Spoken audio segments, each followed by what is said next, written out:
Welcome to CarTok, where we talk everything about cars. In our previous episode, we have talked about how Satria R3 became the beginning of R3 department. And in this episode, we will talk about this and that, the actual peak of R3, the cradle of Malaysian motorsport, the Satria Neo.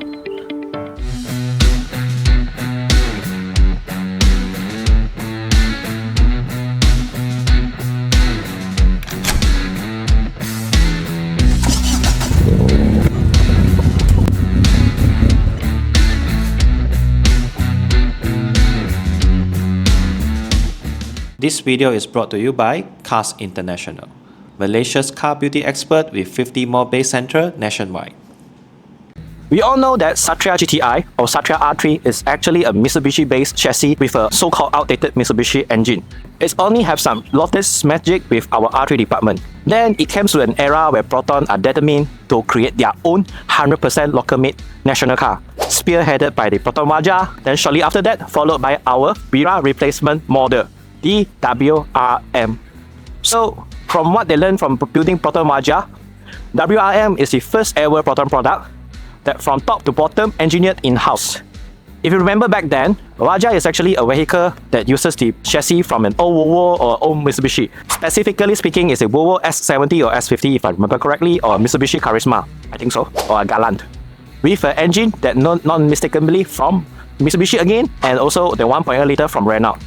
Then when it comes to WRM, Proton is really determined to build a car that are 100% engineered in-house, designed, developed, and manufactured in-house, including the engine, the chassis, and everything. So the chassis itself is designed by Proton, so does the engine, codename Campro, you all know it. Then from there, Proton gained their confidence on building cars by themselves, and they feel like there is a need to revive the cradle of Malaysian motorsport, the cradle of Malaysian driver, the car for the youth and spirited drivers, the Proton Satria. Since it's a new generation Proton Satria, they call it the Satria Neo. So back in 2007, or should I say 2006, Proton releases this, the Proton Satria Neo, designed by Aslan Othman, our very own Malaysian local designer. So you can see there's plenty of Malaysian elements here, for example the wow grille, the very unique headlamp. Proton actually anticipated about 3,000 to 5,000 unit sales of per year, given their well-track record with Satria back then. However, the fact was, in 2006 to 2007 or even 2008, there's something called economic crisis which hit worldwide market. It's not that impact in Malaysia. I think they call it a subprime crisis, something like that. But overall, it actually impacted quite a number of consumers, purchasing power, whatnot. The sales of Satria Neo is below expectation. But despite that, due to the presence of R3 have a very great platform to do whatever they want on the car. So shortly after the initial Satria Neo with a so-called Campro Kosong engine, R3 kick in and releases a numbers of special edition for the namesake of being a cradle for Malaysian driver to inherit the purpose of Satria back then. So you all know that Satria is famous for a racer boy car, and Satria Neo needs to continue that legacy. Hence, there's a number of Satria Neo version releases to the market. For example, the Satria Neo CPS, the Satria Neo R3, the Satria Neo R3 RS. Then there's also a Satria Neo Lotus Special Edition with a bespoke all-in suspension. Not to mention, R3 managed to bring this car out of Malaysia, and Satria Neo is the one and only made in Malaysia car that has been approved by Casco Racing in Japan to be used as their JWRC racing car. It is also one of a very few examples of Malaysian car that reverse export back to Japan. We always buy Japanese car, but have you ever heard that Malaysia actually export a car to Japan market? So that is the first. Proton also releases quite a number of concept car based on Satria Neo. For example, my personal favorite, the Satria Neo Artiga. Not to confuse with the Malay word Artiga, but it's the name called Artiga. In the motorsport scene, Proton R3 even releases a certain Club Sport edition, which with a very limited number, I think it's about 20 or 30 of them, determined to have a one-off racing series for Satria Neo, dedicated for race. So that is the only car that I know about with a road legal roll cage, fully endorsed by JPJ. So in the international scene, you will see Satria Neo S2000 being driven by Alistair that compete in the AWRC whatnot and win quite a number of championships. So you can tell that Satria Neo is actually immensely active in the motorsport scene. As I have mentioned, Satria Neo is immensely active in the motorsport scene, no matter it's the local motorsport scene or international. But when we talk about international, we are talking about Proton back factory team. As a matter of fact, Satria Neo outside of Japan, they never really sell or export. Looking at the silhouette of the body, you will notice that Satria Neo is, you can say it's a car that are built for the driver itself, with no concern on practicality whatsoever. It has a lower roofline and a practically useless rear seat. You still can sit 2 adults inside, but the adult need to be short and slim compared to the Gen 2 on the same era. So looking at the roofline, you will notice that WRM it's more of a practical car that have a family usage in concern or in mind, but for Satria Neo, no, they do not care about that at all. So you can say that Satria Neo is actually a canvas for most of the tuner enthusiasts, racer boy or driving enthusiasts to paint their favorite color on. Hence, at the era, there's plenty of tuner parts available for Satria Neo. For example, the Sprintex supercharger, or you can go for some works engineering parts. You can even bolt on turbo, and somebody else actually go to the extreme of swapping the engine out and go for the MyWake 1.8 liter. In this case, you will see that we have a CamPro CPS and a CamPro Kosong, the so-called CamPro Kosong. What Proton did to rectify the lack of power back then is to introduce a newer engine. I personally will call it the Proton version of VTEC. It's this Proton CPS. If you are into car scene back then, if you're reading all the technical documentation of CamPro engine, you will notice that CamPro are also famously known for a torque dip, where it actually creates a worse fuel consumption compared to all the Peugeot's DVT engine. So why does that happen? Because CamPro engine is an engine that weirdly focuses on the high RPM output rather than the low RPM torque. And let's not forget that Proton is a small car company comparatively to all the other major car manufacturers. Proton only have Malaysia as their main market, hence the R&D budget would not be high. That is the reason why Satria Neo, despite its full potential, it uses a heavier steel body rather than a more promising alloy body, in the namesake of cost. And let's not forget to mention all the crappy plastic interior. It's also for the namesake of cost. The main Achilles heel of Proton Satria Neo back then is the power output, whereby the CamPro Kosong version of 1.3 or 1.6, it barely produces any power at all. I mean, it's only about 110, 120 horsepower, which is quite a shame compared to its predecessor. We are not mentioning the Satria GTI. Even the normal Satria 1.5 with slightly tuned mechanical package would easily tap out Satria Neo. So what Proton did is they tried to rectify the problem by introducing a CPS module, which is a variable camshaft profiling mechanism to reduce the phenomenon of torque dip and increase the output at the higher RPM band. We have a Gen 2 CPS there, and this is actually a CamPro Kosong version. Just look at the engine bay. You will notice the engine bay of the, I call it the 2000 era Proton, the old R&D era Proton, is bizarrely similar across the platform. This engine bay and the Satria Neo engine bay is 1-to-1 in copy, so all the engine, the drivetrain is plug and play and swap. So it's all ready to, it's just the same platform, you know, the same size. For this is the CamPro CPS, which is a final version of Satria Neo available back then. But there are tuners who claim that CPS is harder to tune, harder to extract more horsepower. Then we have this, the so-called CamPro Kosong 1.6. And fun fact, even the Satria Neo Club Sport version uses the CamPro Kosong for the namesake of easier to tune rather than the CPS version. All of those sentences that I speak earlier would be gibberish if you are not into the tuner scene or you are not a racer boy to begin with. What is this guy talking about? All the engines, numbers, whatnot. What I'm trying to tell you is Satria Neo itself is a canvas in the hands of automotive enthusiasts. If you are a racer at mind, you will turn it into your battle horse. If you are a tuner in mind, you will do some magics inside, try to extract as much horsepower and try to make it as enjoyable to drive as possible. As a matter of fact, our friend Titan is a MSF driver who uses this car as his cradle to become an MSF racer. So what he did to this car is, as opposed to all the R3 versions out there, he has his own interpretation of R3 in mind. You can see that this car is actually pretty much race ready.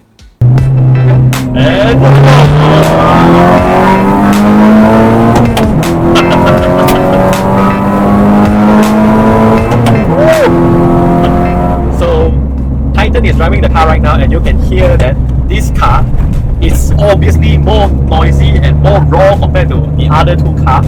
And I believe Titan will explain to you why it sounds like this. So the first question of all, so why Satria Neo, Titan? Why Satria Neo?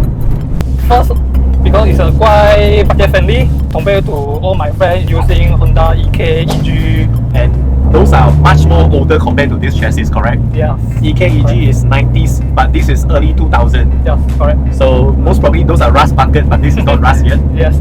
Okay. When I drive this car on Sepang, inside corner speed is similar to EKEG, but on the straight line, the engine power, I cannot say. VTEC is much more powerful.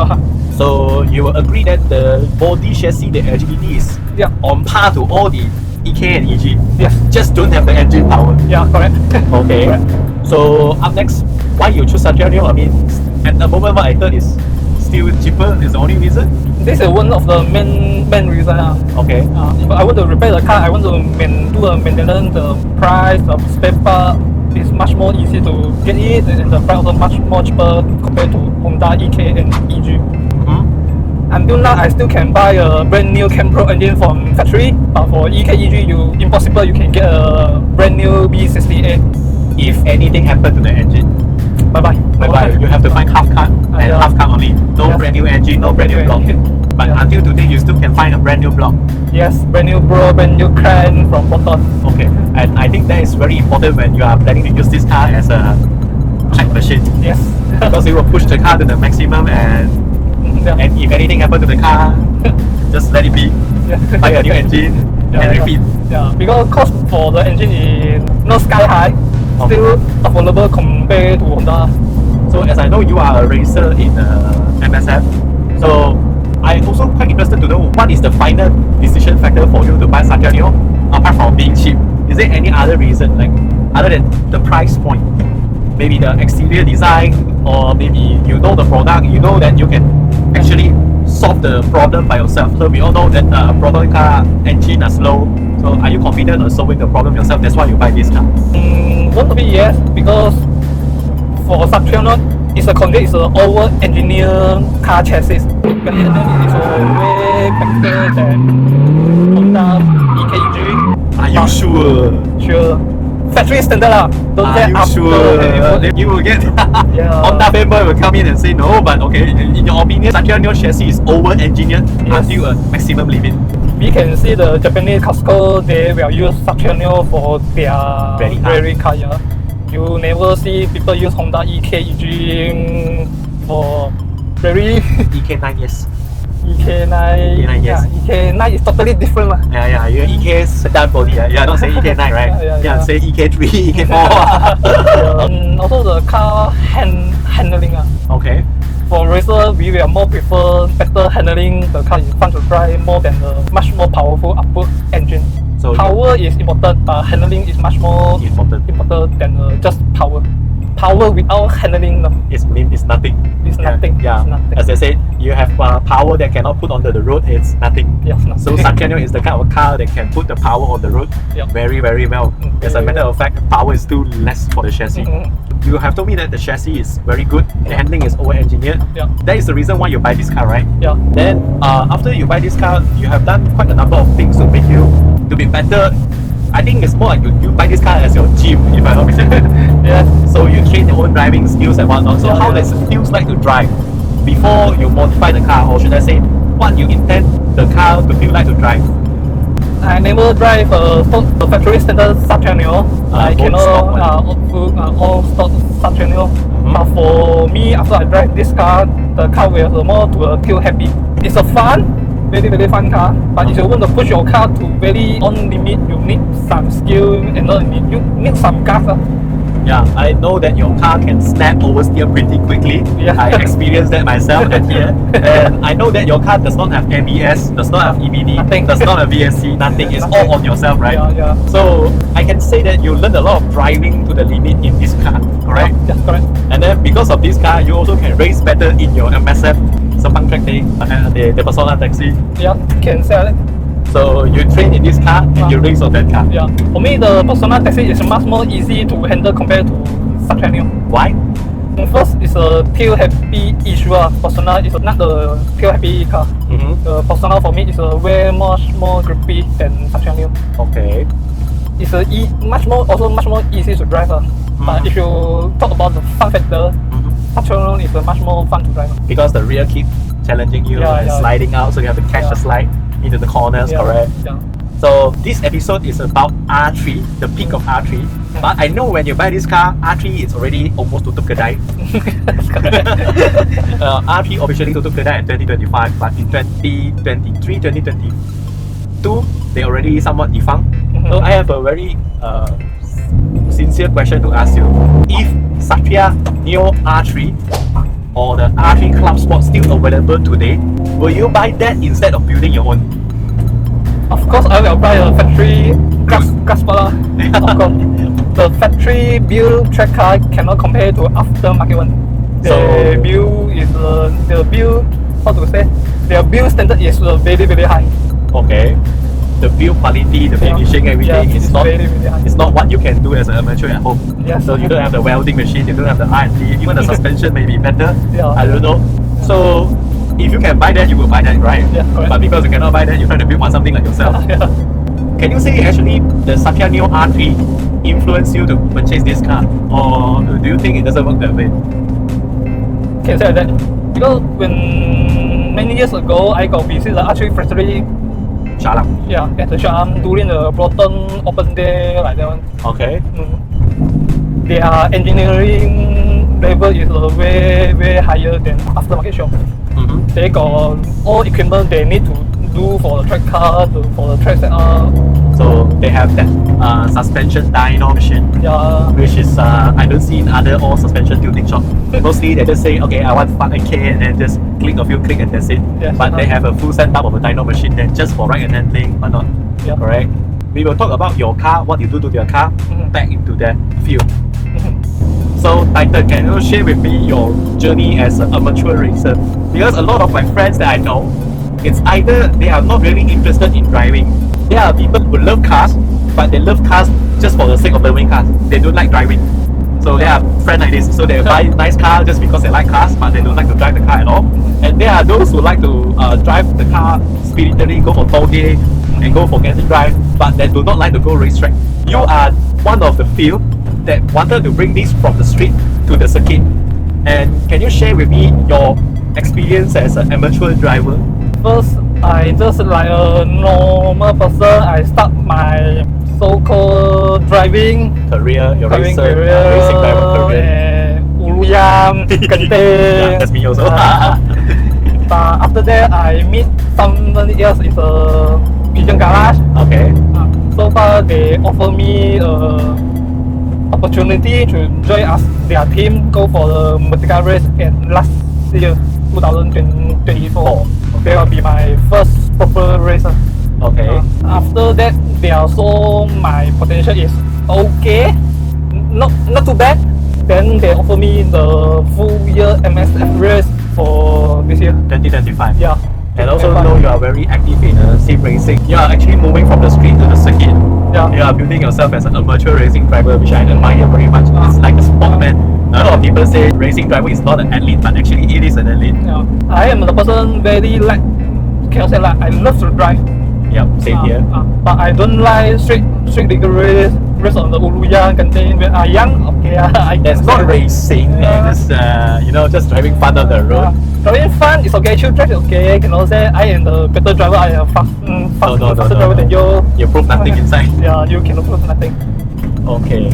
So, do you plan to go for other races in future, or what do you aspire to race up next? Yeah, starting next year, I will more focus on small track like Tato Sago and my MC. Because for me, MSF race the expenses is Getting expensive. Getting expensive. Okay. Will you race this car? Yeah. On last month, I bring this car go to the Tato Sago, join the Ambang racing event. I joined the 1.6 NA and the Campo Cup. The result is okay. Podium finish. Podium finish is okay. Okay. Come on, it's champion, man. Everyone end for the first place, but I unable to get it. But okay, still podium finish second and third. Okay. It's okay. That one is considered is my first time to bring my Satria Neo go for the real competition, not for track day only. So in future, you will be using your car, your better car, to compete in much more events. Yes, correct. Gymkhana, autos cross, everything. Yes. Mostly I'll focus on the track event. So that's why I say Satria Neo is the cradle for Malaysian motorsport. There is no other better car or there's no other cheaper car compared to Satria Neo for you to start your racing hobby or racing career. I don't think racer in Malaysia have a career. Yeah, very hard. Very, very hard. But still, it does not stop you from having fun in a proper way. Yeah. Right? Yeah. So this car is belong to the racer of Persona Taxi number 1X7 Titan, and I would invite him to tell you what he has done to this car to interpret it become his own version of Satria Neo R3 race ready car. So let's welcome Titan. And yes, Titan, I want to know why you buy your Satria Neo, you go for Campro Kosong instead of Campro CPS, which is more newer, more powerful, and perhaps have a more nicer body kit. A lot of people maybe they will know on paper the CPS will be more higher output than Campro Kosong. I think it's 135. For factory 125, this one is 110, but for modification, this is much more higher potential. So that is 125 from stock. This is 110. Yeah. Kosong, so higher potential. So what you do to extract power from the engine? It look like quite standard. I do some high compression, change the piston, intake exhaust. Surprisingly, I still using the standard ECU.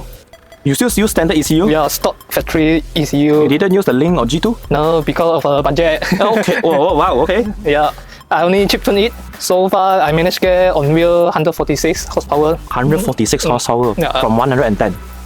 If for factory standard, if go to dyno, only can get around 95 on wheel. Wow, that's quite a lot. 95, improve until 146. Quite huge. Almost 50% improvement. Yeah. But money I spend on it, lump sum maybe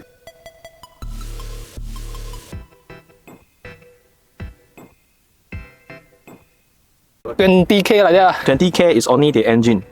Engine, gearbox, drivetrain. yeah, drivetrain. So other than the engine, I can see you have a extractor. Even you don't have the K20A, but No, they like to use that a lot. it look nice, but the improvement is quite minor. They say it's only for easier to tune on the standalone computer, right? Yes, correct. So you can see you have a lightweight crank pulley. You can hear the intake steel standard. I only change to the aftermarket Shopee Motorsport. I see the throttle body also still standard though. Yeah, standard throttle body. Only got air filter box, stock intake, high cam, high compression piston, full exhaust. Just all. Oh, okay. How I know Titan is back then, when I'm at track day, I saw his car, and I remember he told me a story that he has a challenge with his friends that wanted to build something that are faster than Honda using Proton Satria Neo. You can share that story. Yeah. All my friends is playing EG. They just keep rushing me by the B60A because it's a VTEC, right? VTEC.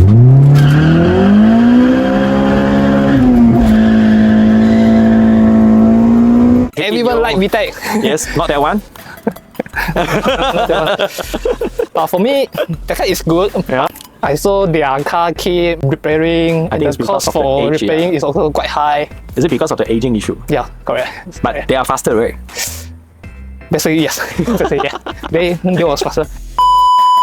After I done all my work, all my modification, I still can catch up with them. You are only talking about the engine. I think you have done quite a lot more in the chassis. Let's talk about this. Your suspension and your tire and your brake setup. The suspension, I special order the track spec, custom by me. I give my own spec, but they build it for me. It's from HWL. The spring rate and the damper rate is all customized by you. Yeah, you provide them your numbers and they build it for you, Yes, correct? correct. So you have the camber adjustable plate here. Yeah, that's correct. Then the rim. Rim is a 15-inch, paired with a Como V730 tires. Semi-slick. Yeah. Semi-slick. And then you have the slotted brake disc. Surprisingly, it's a still factory brake setup. I only changed the brake pad and brake disc. The brake hose? No. Brake, yeah. Still brake hose. Yeah, still brake. But the piston side all is a factory setup. Okay. And then the rear is same. Rear, yeah, it's same. Then the exhaust straight pipe. Astro, yeah, strip pipe, but it's 2-inch only. Yep, and this is the only part that the R3 wing, Yeah, sport wing. This is one of the nicest wing ever. Extra, a bit more downforce. Then you have been using this car quite often. I know you from Sepang circuit. So I know your car is set up mainly for the track driving purposes, right? Yep, correct. So other than the engine bay, the suspension inside, I remember you tell me that you strip interior everything yourself. Yeah, So I DIY straight out all the things. Share about it. Interior, basically, I throw all the things not related to performance. Lockout. Everything. Yeah, inside the door panel, all I already straight up. Why you don't want to throw the door guard? Ugly. Yeah. Yeah, correct. Go for Porsche GT3 stack, just a strap. So now you have to do the carpet remove. Yeah. The floor panel, the tar, I remove it. Then all the speaker, entertainment system, I already throw it to the dustbin already. And I replace my driver seat to full bucket seat. So Recaro ISG. Nah, Recaro SPG. SPG, Yeah. not ISG. SPG. Yeah. I think a lot of them they use SPG. Then you have a customized. I wouldn't the customize. Is there a customized gear knob? No, this not. Just a red color carbon fiber. I change the gear knob only. Then the quick release steering. Yeah. This is also custom, right? I remember you told me that this is no. Better nick is not. No. So you can see that you have used this car with your own interpretation of R3. If you wanted to have an R3 race car, correct? Yeah. And the side mirror, I remember it's a special thingy that Aerodynamic, right? so because it's not original side mirror from Satria Neo. Yeah, no. So you want to tell story about this? The original side mirror, I already broken it. So I find something replacement on internet. So I managed to get this one. This one a bit look more nicer than a stock side. Yeah, it looks more sporty in a way. Yeah. So I know that you built this car to defeat Honda, or should I say you want to prove a point to your friends. Yeah. And it slowly become your own project car. Yeah, correct. Then other than you have this car, you also races Sona, Taxi, and sometimes Honda Jazz in Sepang circuit. Yeah. Can I say you are a professional racer? Cannot. I'm not a professional enough. Amateur racer. Yeah, okay. Can I say actually this car helps you to become a racer, a proper racer rather than a street racer? Yes, correct. So Can say that. how this car teach you to become or let you become a Satria Neo fighter? Or Satria Neo is quite a good platform to learn how to drive a car. that's exactly what they say in Satria R3 also. Yeah, Same story. because the car price is not way too expensive. It's quite affordable. The handling of the condition is one of the best in its category. I think there are quite a lot of people comment about normal Satria Neo. The tail is very happy. Yeah, then the Satria Neo CPS, the rear suspension is slightly wider to cure the oversteering. Yeah, correct. So do you prefer the driving dynamic or do you prefer not to have the driving dynamic? Feel happy is fun. If you want to push the maximum left hand, it will be a bit challenging. Yeah. But challenging is also fun for you, right? Yes, correct. So down the road, without this car, will you still continue to race in SIC or, not? Or no? It depends. It depends. So yeah, I understand because a lot of them will ask if you have the budget, will you go for EK9 or go for Proton Satria or Satria Neo? 10 out of them they will say they will go for EK9. Of course. Of course. Now you have learned that the Proton Satria Neo is not only a car, it's a totem for Malaysian motorsport enthusiasts. It's a cradle for those grassroots motorsport enthusiasts, whereby you buy this car and turn it into your track machine or your weekend fun machine. Sadly, good thing didn't last. Primarily because poor sales result. And other than that, maybe, perhaps, the motorsport aspect when it comes to marketing doesn't really help on selling car. Ask yourself, when is the last time you purchased a Honda because Honda ever won the Formula 1 championship? So, unfortunately, motorsport doesn't really help the sales car. At least, that is the fact after 2010. In the next episode, we will talk about the best that never was. After Satria Neo stopped production, and there was a car that has the high hope to be the next Satria Neo, so to say, yet it didn't happen. Stay tuned.